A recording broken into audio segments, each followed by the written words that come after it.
What's up, gangsters? How about a very belated 10 or 15 minutes of random?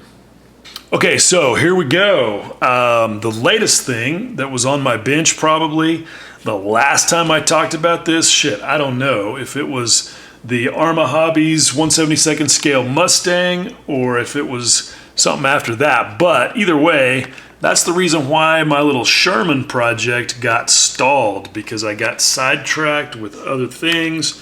Had to finish that Musaru Cup project. Turned out okay. I hate it, actually. I don't have it here because it's packed up in a box because it's going to go to Scale Model Challenge. I'm going to ship it over there and see how badly it gets trounced in the contest. I took it to the IPMS Nationals and it got absolutely unnoticed there. But, well, here, look, I can show you the box. Hold on. Okay, so here we go. I wanted to pack this thing so that not only could I take it to the IPMS Nationals in San Marcos just a few weeks ago, but so that later I could send it overseas either by shipping it or by getting somebody to take it on an airplane as a carry-on. So I bought this $12 Craftsman toolbox off of Amazon and some foam, and you can see that I created sort of a little home in here, all right, for the thing. Oh, there's my entry form from that thing. So anyway, this will give you an idea. All right, so there it is. There's the base. I'm pretty sure I made a video about this whole thing, but anyway, it's all tucked away down inside there, and it has ridden, back and forth from here to Austin, Texas. So that's a round trip of 1,000 miles in my truck, and it did pretty good. Did fine. So I think that I actually feel pretty confident in shipping it overseas. I feel like you could probably, honestly, you could play catch with this box, and it would be safe. And given my track record of shipping things, that is probably a good thing.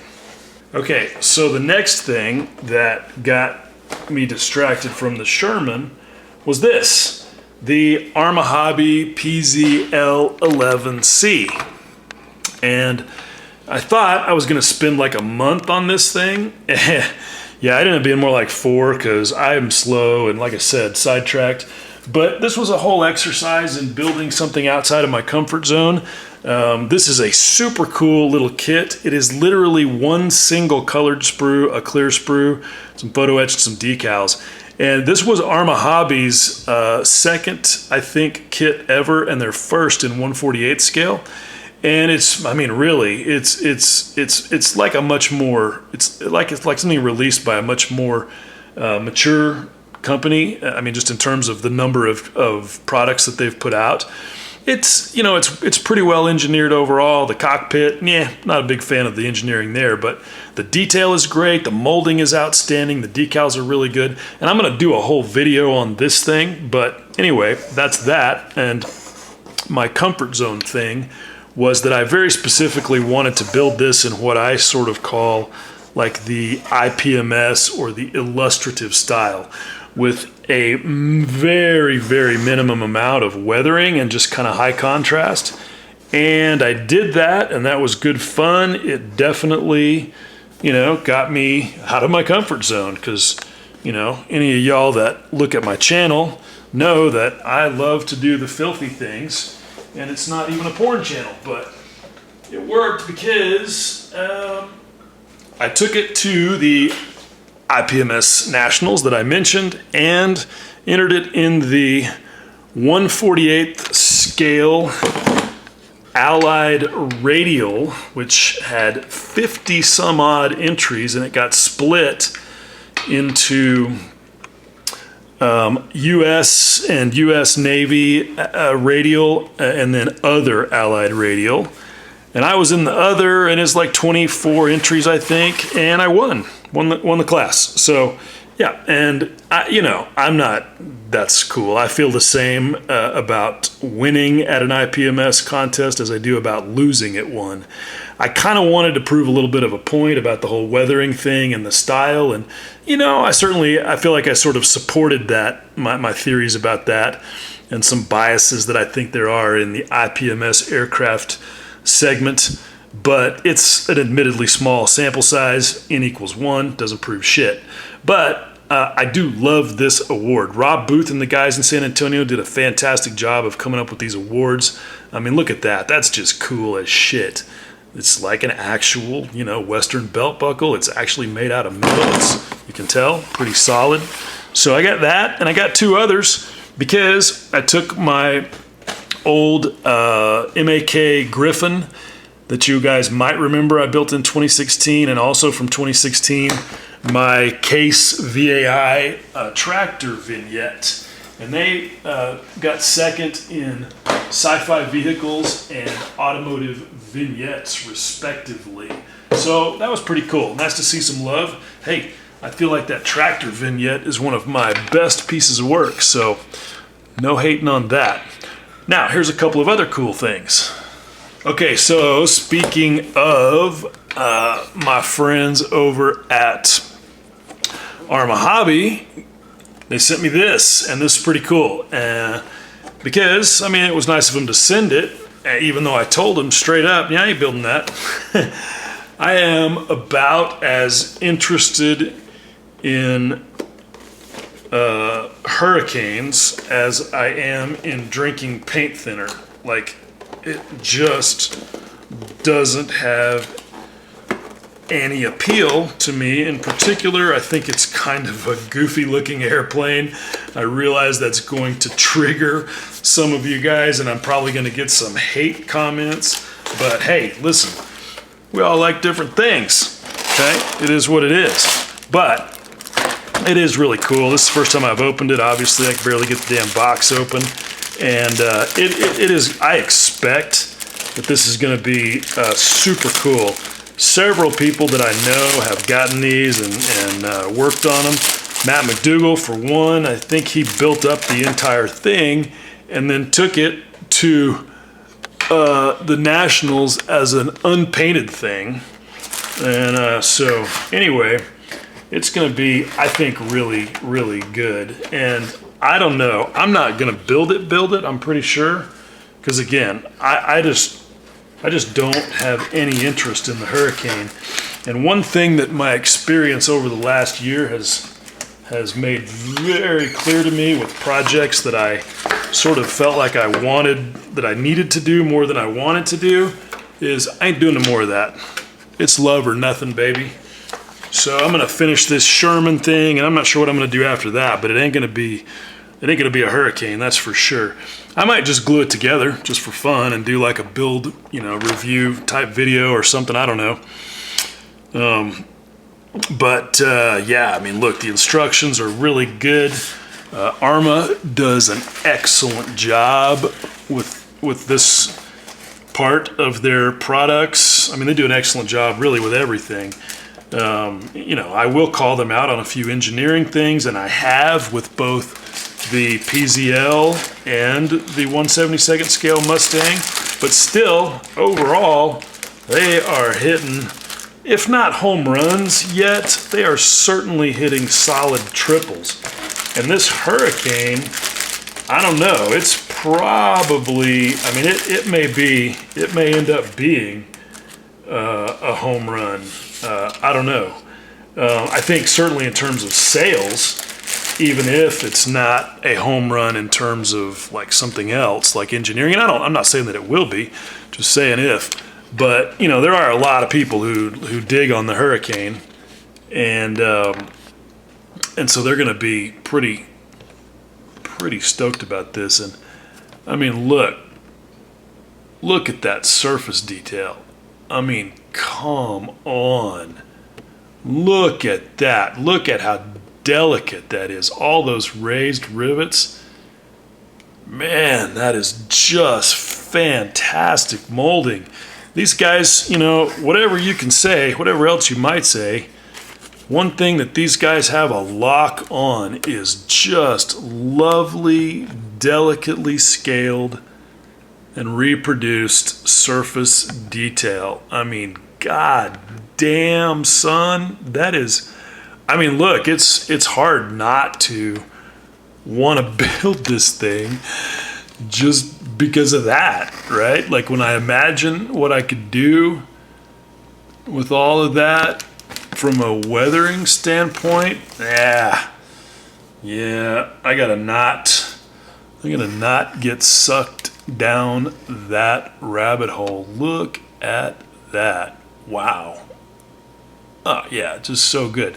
Now, of course, look, if the engineering was terrible and the fit was terrible, none of which you'd be able to tell from what we're looking at right here, then all that lovely surface detail would come at a price.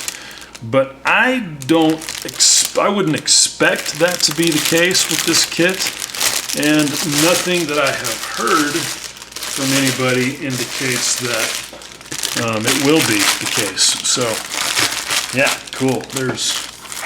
There's that. So let me get this stuff back in the box. Okay, and then I've got this. And you're like, yeah, bro, that was hot news like 6 months ago. Yeah, I know. But, I mean, I know we interviewed the Kotari guys on Sprue Cutters Union, and it was great. One of our best interviews. We got some real fascinating stuff about, from the inside, about how this thing got designed and all that stuff. And I wasn't going to do one because I built way too many Spitfires. But an opportunity to get one of these at like, I don't know, probably 80% of retail popped up, and I was just like, yeah, okay, I'm a very weak man, essentially. So yeah, I just went ahead and bought one, and I don't know what I'm going to do with it or when I'm going to do whatever that turns out to be. The truth is that not only am I tired of Spitfires, but it's a Mark I. It's boring as fuck. I mean, they're just like not any, not any cool shit to do with them. And you can only look at RAF Dark Earth and RAF Green for so long, right? So I don't know. If I can find something interesting and cool to do with it, then maybe I will, because the word on this thing, at least from people who have some idea of what they're talking about, is that it is fantastically engineered and that the quality and the fit is wonderful. I mean, if you don't know, if you've been living under a rock, the Kotari guys, that team is run by Richard Alexander, and he was the honcho at Wingnut Wings.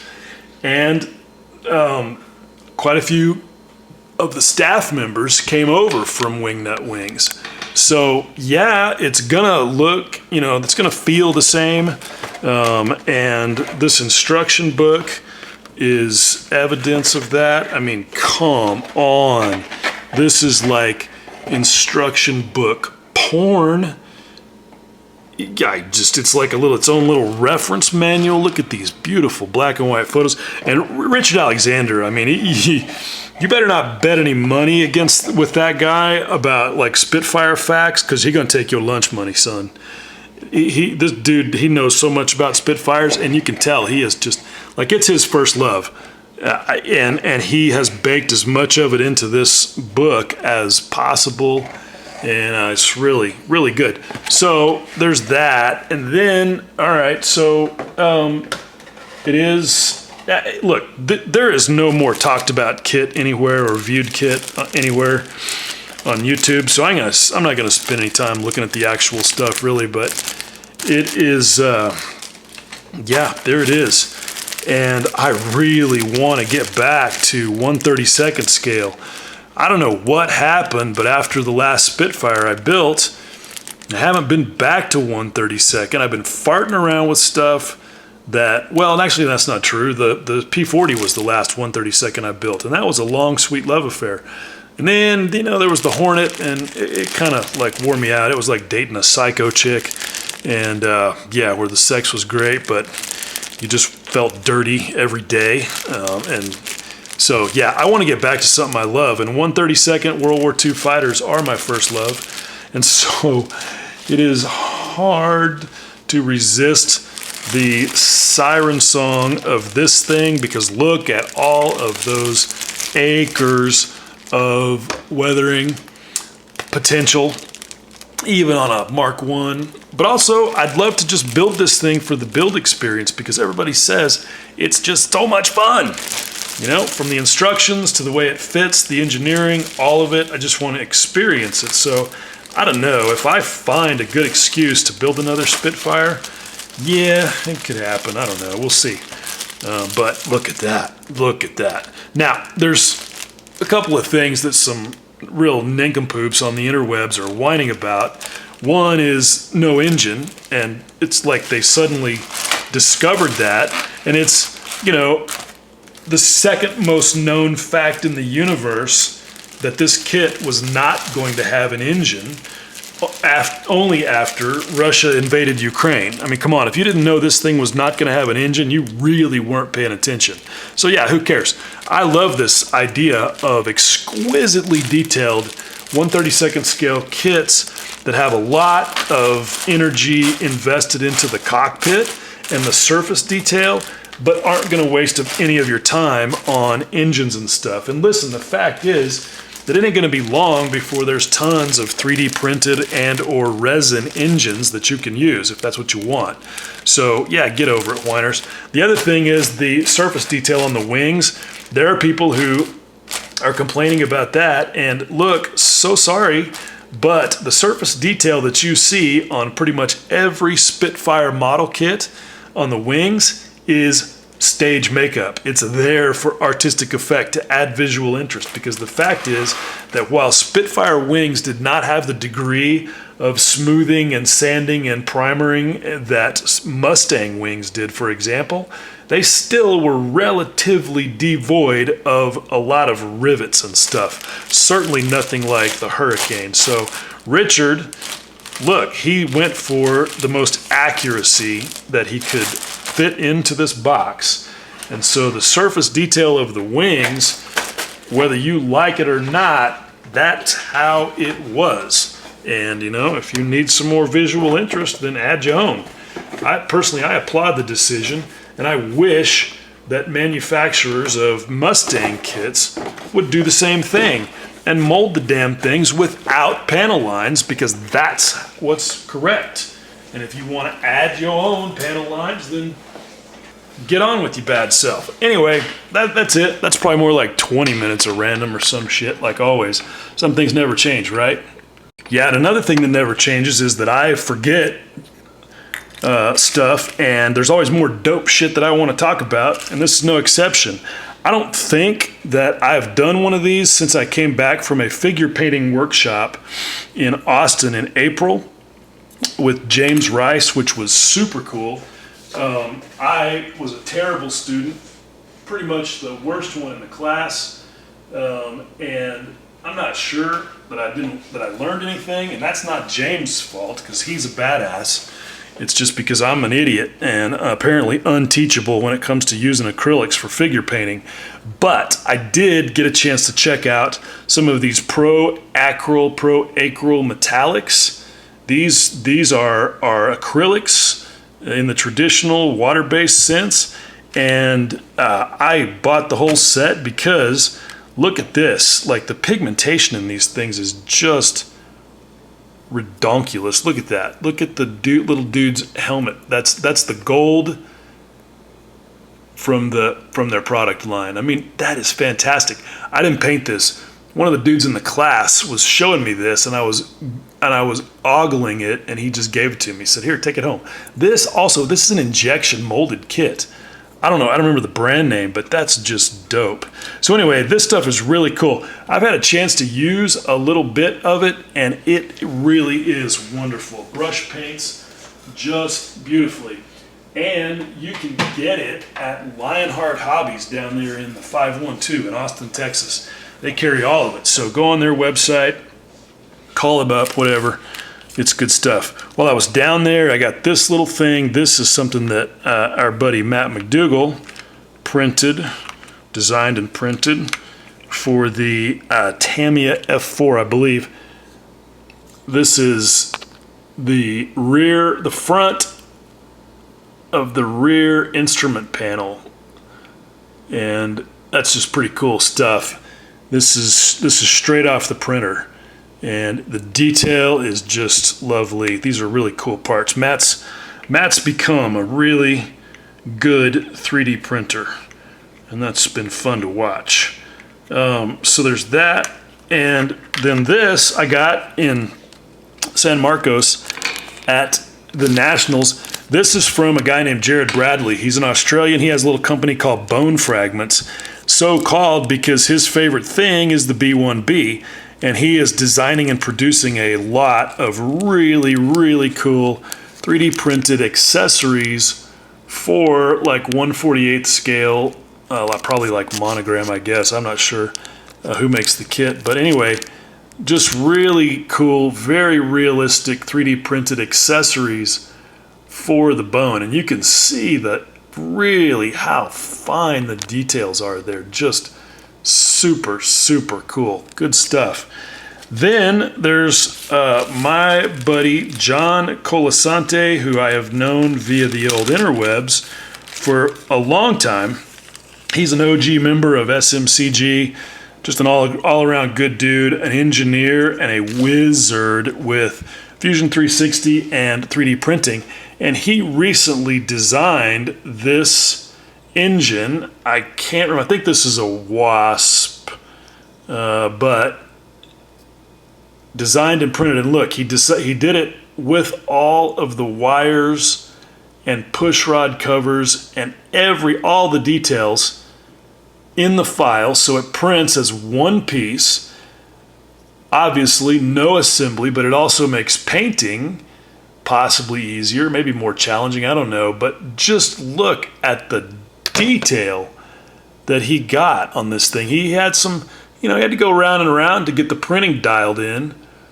But just look at that. This is the future of detail accessories, boys and girls. This is where it's going. And it is so cool, man. I love this stuff. I love seeing people do this stuff on their own, figuring stuff out. Yeah, this is neat. This is the level of stuff, this is the level of power, of creativity that you possess when you have a parametric CAD package like Fusion 360 and a 3D printer, that'll do like a 35 micron pixel size or smaller for this kind of detail. So, yep, there you go. That's what you can do. Good stuff. All right, now I'm done. Bye.